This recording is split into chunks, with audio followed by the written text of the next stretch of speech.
Thank you, everybody, for coming. This is the largest listening event we've had here. So we're very excited. So this is an unofficial, unlisted space called Himalaya Club that started.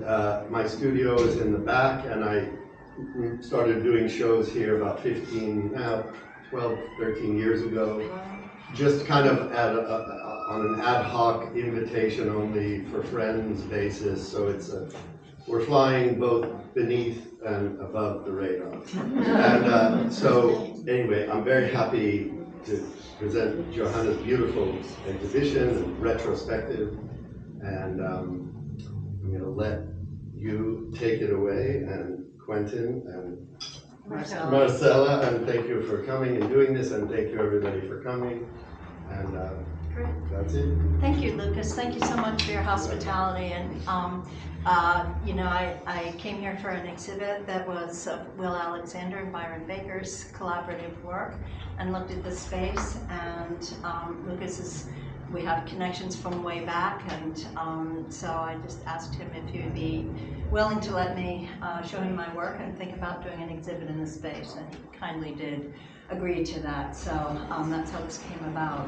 And so thank you everybody for coming. It's really nice of you to be here, and we're not going to keep you captive too long, but probably about half an hour of conversation. And I want to introduce Quentin Ring, who is the director at Beyond Baroque, and a colleague and friend, and probably a secret writer as well.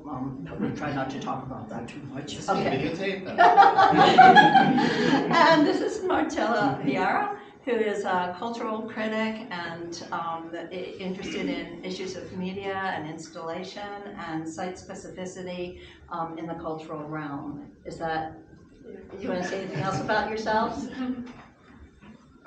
No, I've known Johanna since almost 10 years now. I know, it's true. So yeah, this is but this is the first time we've ever been in conversation publicly. So yes, it's true. It's wonderful to be here. So, and I met Marcella through the kind hospitality of the late Marjorie Perloff, someone that we all loved and respected, and who played a major role in our lives. So anyway, without further ado, I'm going to say just a couple of framing things about the work and the exhibit, and then Marcella's going to lead off with some questions that she has prepared, and then Quentin will follow. So again, I'm thinking that this will probably last about 20-25 minutes, and leave a few minutes for anybody who wants to ask anything. And then, of course, if you want me to talk in front of the pictures, or if you want the pictures to talk, I think we have some AR, VR people here who can make the pictures. Anyway, so this is kind of a retrospective in the sense that there is work here that covers 50 years.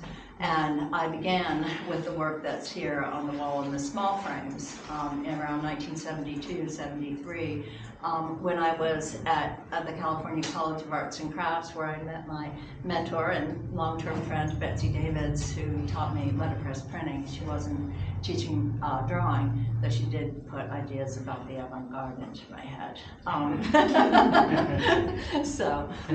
But I began by drawing small pieces of organic matter.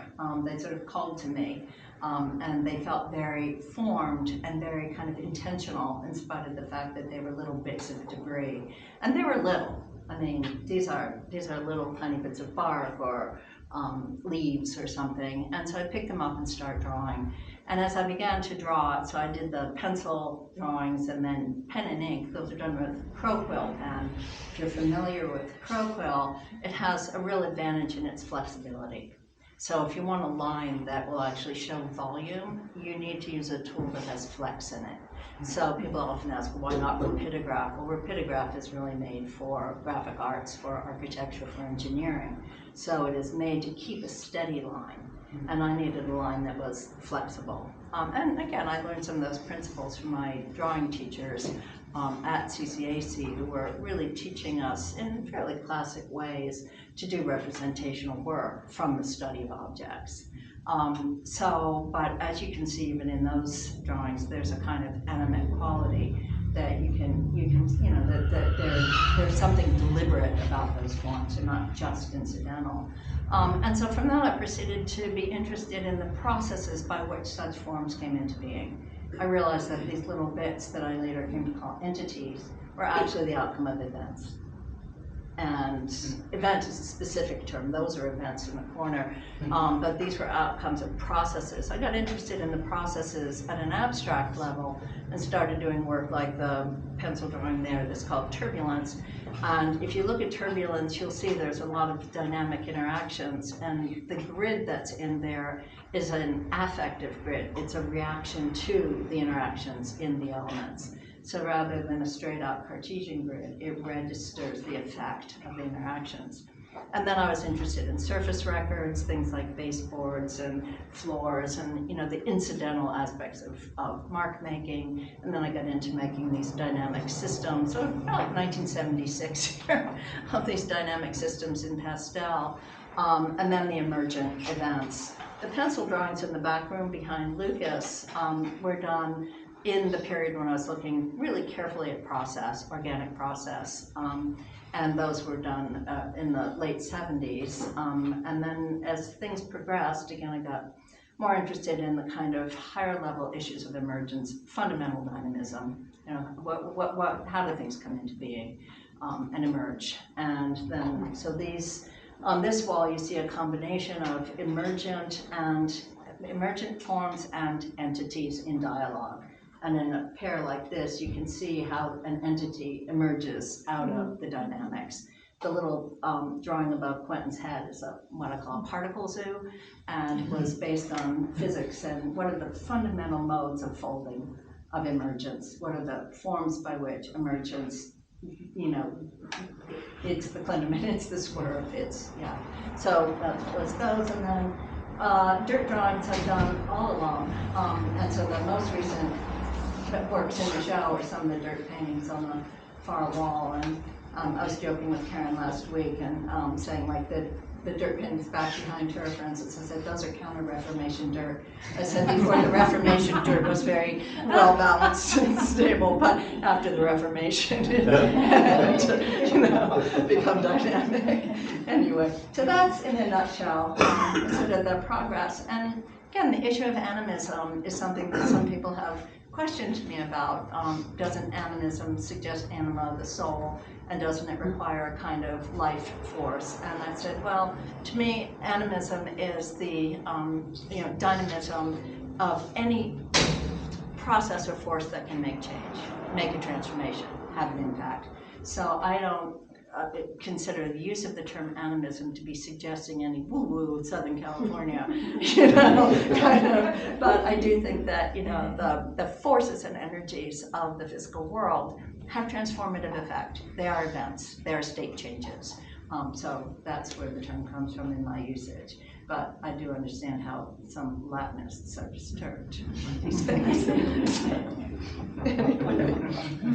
Literal Latinists. What can I say? All right. So, Marcella, do you want to? Yeah, I can. And you'll have to speak up for the people. Yeah. So thank you, Johanna, for inviting me also to write a little bit about your work for the catalog. And it was a pleasure, and also was a big surprise to discover this field of research, because I was much more in contact with your research in poetry and literature. So it was for me discovering another world behind your own research of poetry. My question is because I follow, I was with you sometimes, I came to see the works and to get to know more about your research, and I know that you were preparing at the same time the catalog. So we discussed a little bit about what you're going to put on the catalog and how will be the setup for the exhibition. And yeah, I'd like to know more about, for you, what was important and how did you think the exhibition from the catalog or vice versa? Yeah, we can start from So this is a very Marcella question because she's been involved in really interesting projects that deal with real space, online space, objects, and how they relate to each other. So when I was starting the process of thinking about the exhibit, and I said, well, I really want to do the catalog, because the catalog will go into the world and it will in some ways be the record and document. And so then she sort of, and then she says, so what kind of exhibit does a catalog need? And it was such a great question, right? And because again, it's like, it's a different question than if you think, well, it's the exhibit, and then, you can buy postcards in the shop, So I think that, I'm a materialist. I do think there is something about the size, the scale, the surfaces, the way that you can, your own eyes read the works in their presence that's quite different from what happens in the catalog. But I think there's also the sense of a narrative of the continuity of the larger arc of time over time that you get a sense of that in the catalog is harder to do. The other thing that was your suggestion, and I like it, was to use some of the details in the images in the catalog and blow them up so that the kind of mark making and quality would be apparent. Actually, another level of graphic design and the graphic paintings. Yeah, so that was your thought, and it seemed to work really well. People respond well to those details. The details that go along with Marcella's essay are from Creepy Dirt, the image around the corner, and Creepy Dirt is creepy. Haven't seen him yet. Just be careful when you turn the corner. So. Yeah. Thanks for that. So just I think I was curious.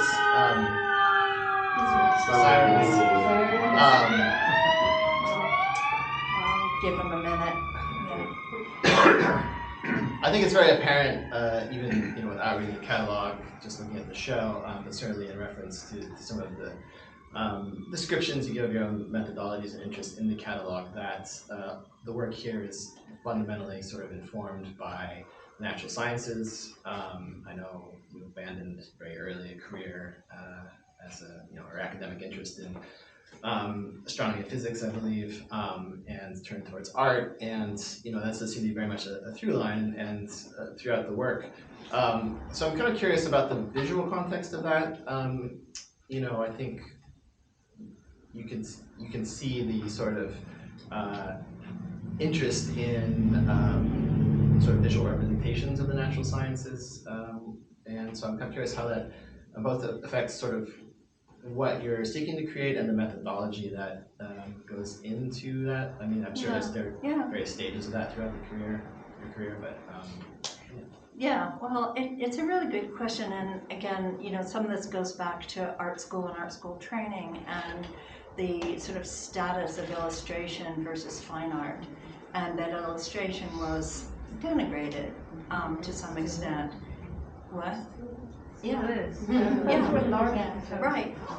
And the idea that, for me, I grew up with Audubon prints in our house, and sometimes, I've said this to you, Brad, it's like sometimes I think everything I know about composition and color palette came from those Audubon prints, because you can track everything in them to those, and sort of the squirrels, going up the tree and the leaves, and it's like, hey, wait a minute. But my parents did want me to be a scientist. It was the 1950s, and that was sort of, the destiny for, little smart-ass kids. And so as a child, I did a lot of drawing of natural specimens. My mom and I collected shells and fish and other things, and so I drew them. So that was part of early, sort of interest. But by the time I got to art school, then I did in my own mind think, well, if I learned to draw, I could do illustration, and that would give me a way to have a living. And so I thought that was a possibility, but it didn't. I didn't go that route for various reasons. But my interest in the natural world, as you know, it never went away, and it's questions about the nature of process in the physical universe remain very compelling to me. And even the intuitive engagement with stochastic nonlinear processes that I came to in the 70s have continued to stay with me as a point of belief that there is a nonlinear aspect to all physical dynamics. So a level of indeterminacy, even within fairly straightforward, somewhat predictable rules of behavior. And when we move into the social world, like turbulence or the family conversation around the corner, these degrees of indeterminacy, I believe, become evident. Well, thank you for that. Just a follow-up question. I mean, is so the interest in nonlinear stochastic processes, is that something? I know this is a loaded term. Is that something you're seeking to represent graphically, or is it an element of your actual process? Yeah. It's both, and I think I started by, like with the surface records, I was really trying to, look at the, the way that stochastic processes created a record. And in doing that, I started to get really interested in trying to enact those activities. So by the time you get to the emergence drawing sort of behind Lucas there, it really is the stochastic process I'm trying to enact. And in 1978, I did a book called Experience of the Medium that was literally an experiment. I had a single etching plate, and I did a series of events on it. And the same plate, I didn't, make a series of plates, and each event became a defining term within the system as a whole. I had a linguistic tag as well as a graphical presence, and so then I was studying that. That's why it's called Experience of the Medium, and articulating that. So I was enacting those processes. The people in the print shop wondered why I kept printing this dirty plate over and over and over. They were not convinced that this was either art or science. Yeah. But you touched the word representation, and it was my second question. So there's a part of your text where you say that you're not representing, but presenting something. So I think I touched a little bit about this discussion, saying that it's very important for you to explain where it comes from. So it's also a question about the catalog and the exhibition. So it's a very complete exhibition because you have the text where you explain your interest. But for you, like even working with poetry and science, this relation between them, what's for you the presentation, thinking that someone can come and visit the exhibition not knowing your previous interest, what you have behind, that's also a discussion about poetry, like the motivation. Yeah, no, I mean, I think the works are very visually rich. And, so I don't feel like someone has to know that there's this kind of theoretical frame behind them. But as with any work, you get a different experience if you know something about where it's coming from or, what the rationale was. So, yeah, so no, I don't think, you can look at them and see, I think, some of what goes on. I mean, these were much more representational, the early works, obviously, and there's a fair amount of representation in the dirt paintings as well. But even that representation is also at the service of looking at the stochastic arrangements that the dirt pieces get into, when I have them and when I capture them. So, but no, it rides the line between representation and presentation, because presentation is the bringing into being of something. So, but yeah, I guess, they don't require exegesis, but they, I think it's useful to know where they came from. The presentation also like something open, like the language. Mhm.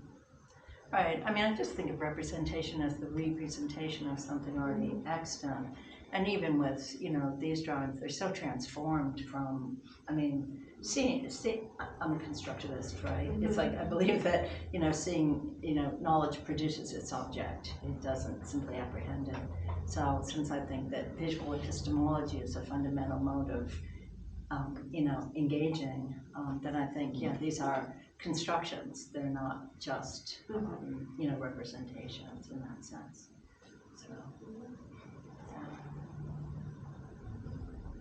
Yeah, there's a lot to unpack there. But I'm gonna go a slide. Well, that's related. I think one of the things that was already touched on a little bit is that I'm curious about some of the communities that shaped you artistically. Oh, okay. And so the first one that comes to mind, because of how I know you and where I work, which is poetry community, is I know you're deeply involved in avant-garde poetics and sometimes called language movements, or at least fellow traveler maybe. And so I'm just curious about how that community, those sort of communities shaped you, but also other artistic communities as well. Yeah, it's a great question. I mean, in the context of art school and CCAC in the early 1970s, I would say conceptual art and minimalism were very much in the forefront. And so I was quite seduced by minimalism. I remain a fan of Marcia Heifetz and, Solowit, others, because that kind of attention to, the least thing. What's the least thing that you can make that defines itself as an aesthetic act? And so that was really important to me.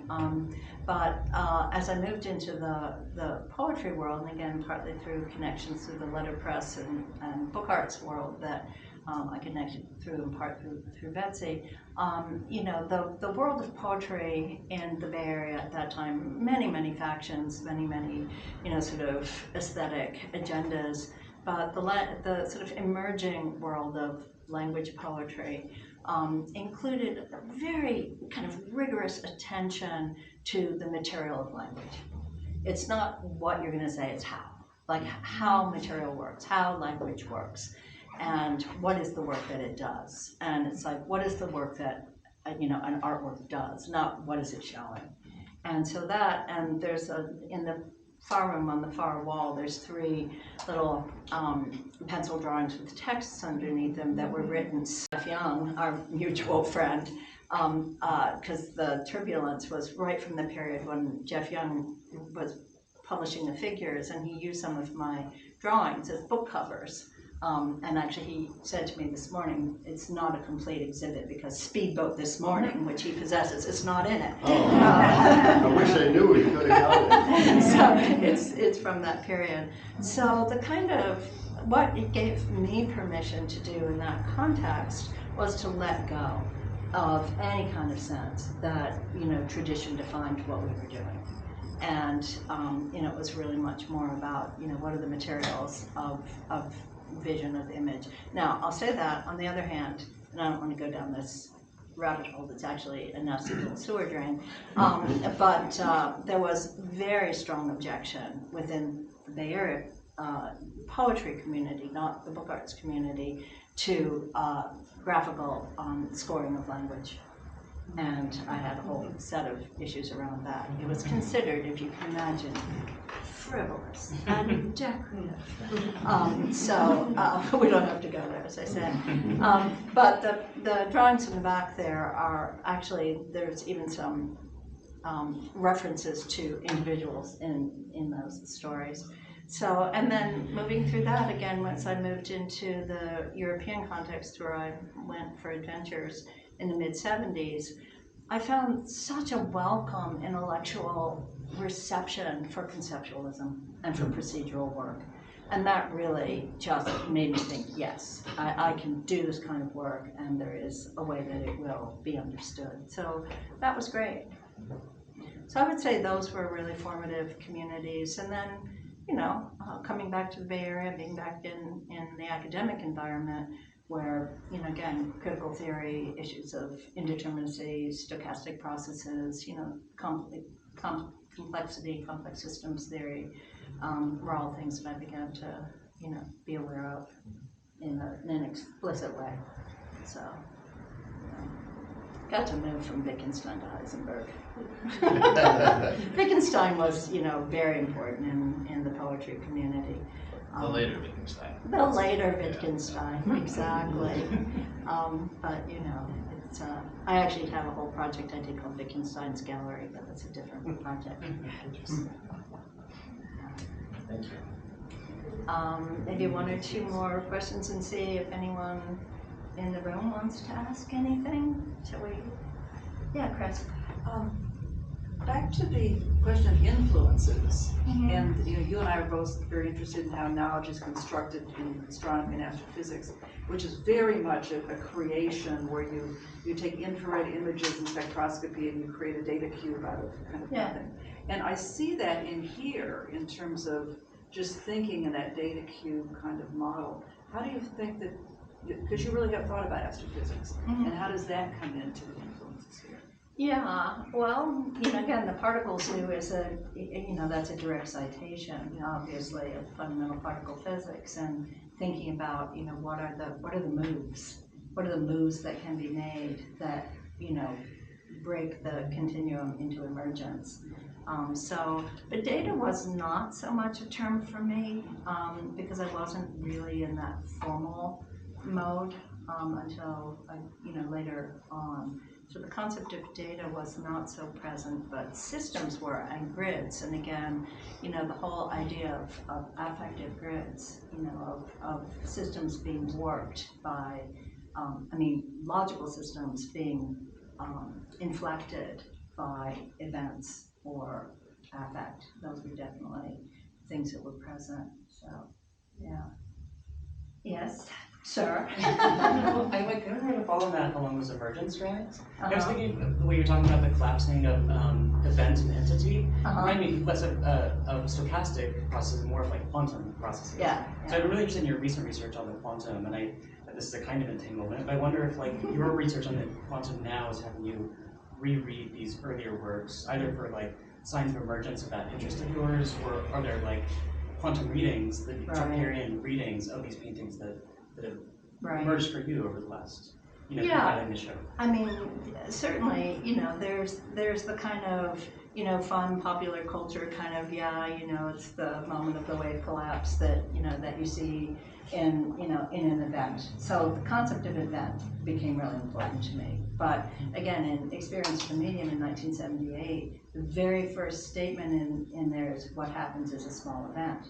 And so even at that point, I knew what I was doing was playing around with, the language of particle physics and of, trace chambers and so forth. So again, it's like, the investigate. I guess I felt that graphical investigations of those processes were a legitimate form of research. That it wasn't like I had to, illustrate physics. It's that you could I believe you can get to the fundamental principles of the dynamism of the physical world through graphical investigation, as well as through, what did they do there in those labs at CERN? Torturing poor little atoms until they split. So I don't know, Dan, if that makes sense, but yeah. So, sure. Of all the things here, most of them are these very delicate drawings that are rendered for different reasons. But the set of pastels here are very different from the green. Color to the edge, they're not controlled, they're not contained. Was there a difference in how you approach those particular items? Oh yeah, I think of those as living systems, and they're not done, they're just paused. Right. Okay. So it's like, to me, all right, I'm a nutcase, right? I look at these, like, I see the energy fields, and I know, what would fire next, and where things would continue to have an interaction. So where did you start on that? It was just things that were happening. Oof, I did these in 1978. It's a little hard to remember. I do remember the day that I did August Heat, because it was a hot day. But it's, again, the start point is the mark, you know, on the field. I mean, it's the mark on the charged field, and that's actually really important to me. That if you make a mark on an empty field, like there are no empty fields, right? There's no voids. And I believe in the ether, by the way, just in case anybody here has fallen from the ether faith. You know, so it's real, isn't it? Well, the ether. And thank you. I knew you'd back me up on that one. So, so like with turbulence, you see, what I did was to make a charged field to begin with, so that then the event would register. So it's that relationship between the field and the event.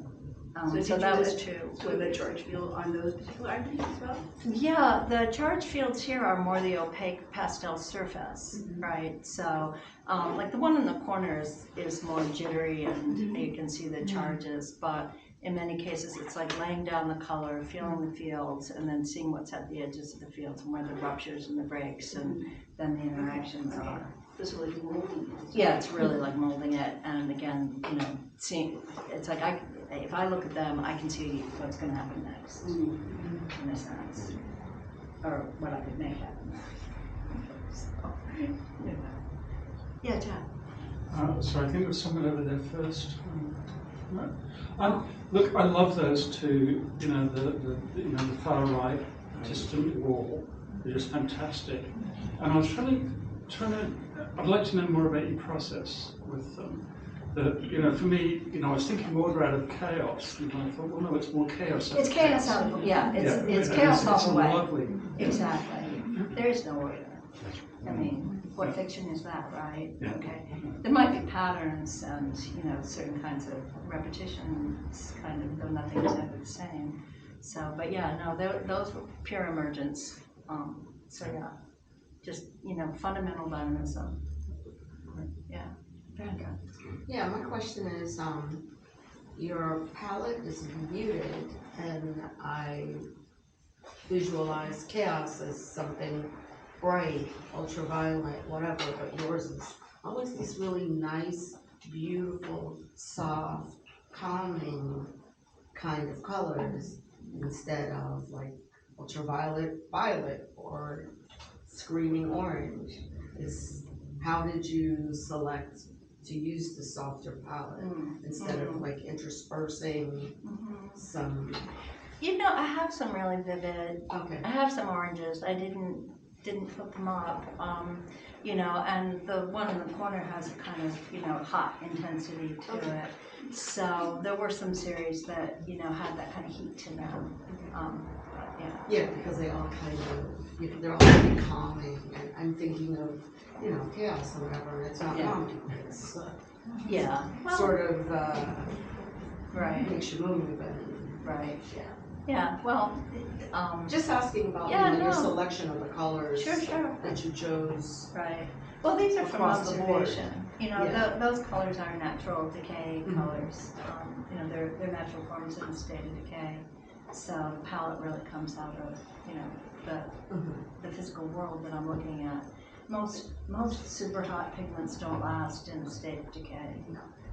At least in the dirt that I pick up. There's, you know, sometimes a bit of not too much. So maybe one more question and then not keep it captive.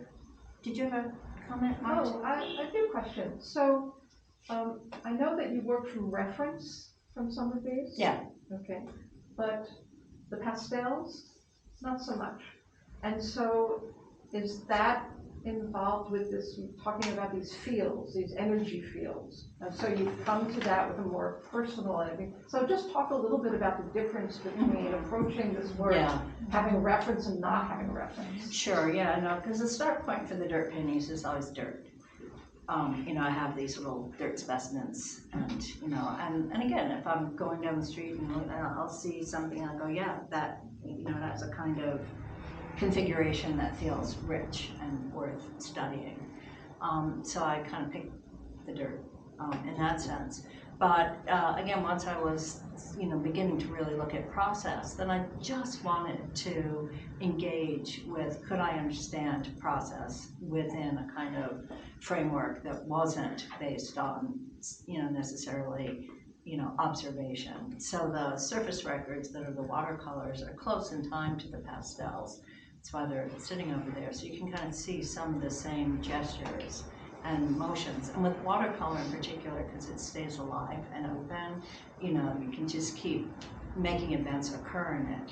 And so I got interested in those and then moved to that level of abstraction to set up the systems. So these are really, build the system and see where it goes.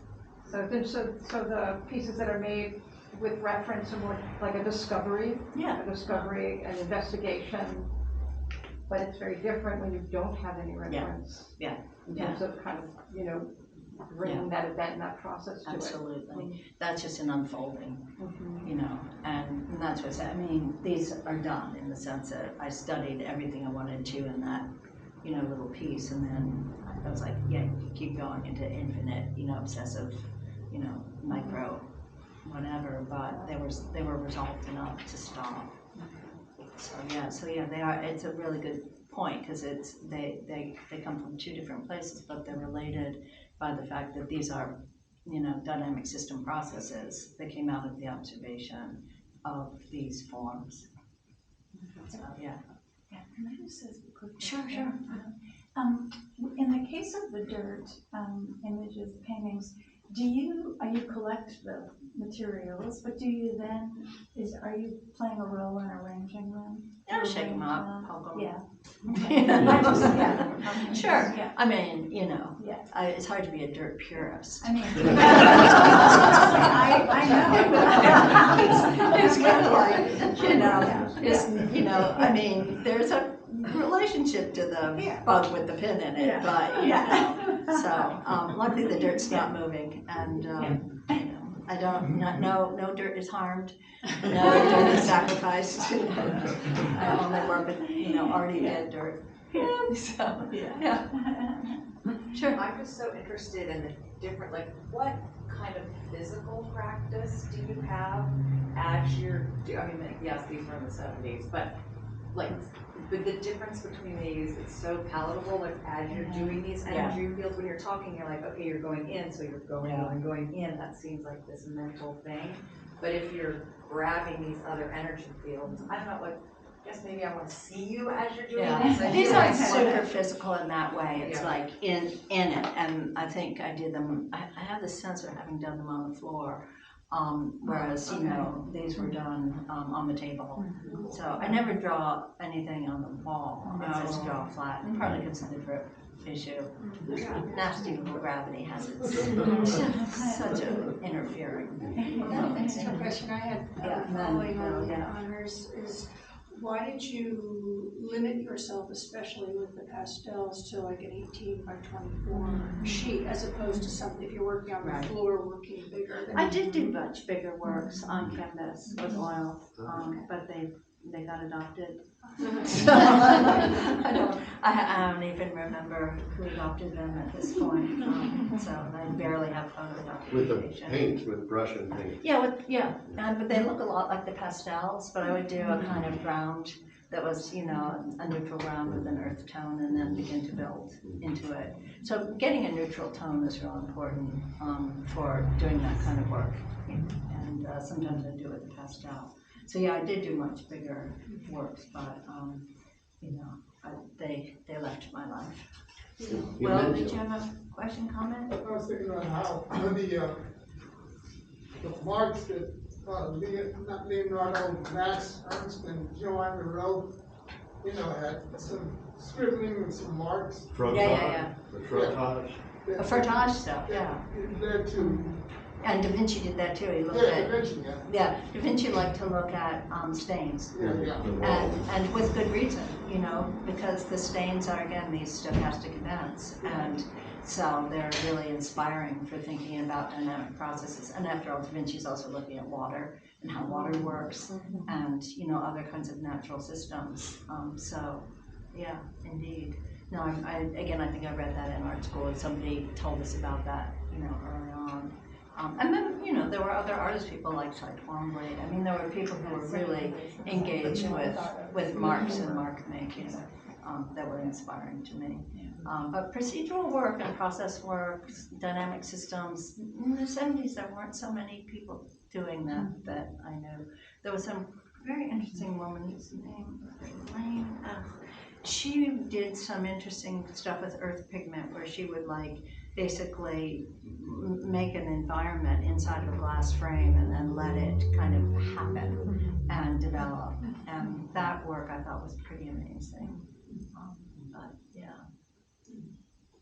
And where are you now, Johanna? If you were to pick up something at this point, because you were saying these pastels, you felt you could look at them and go back into them, like they're not finished in some way for you. Do you feel like there's more road with this? Yeah, I would like to do some nice big, dynamic systems again, because they're so much fun. Yeah.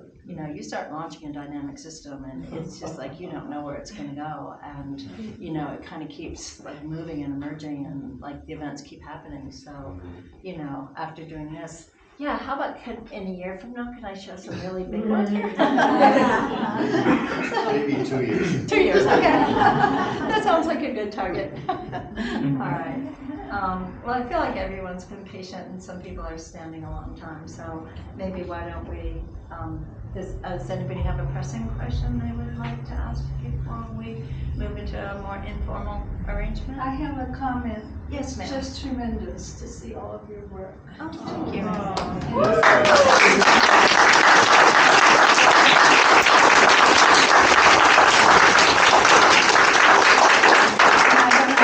Marcella and Quentin for being willing to wrangle. Thank you. So,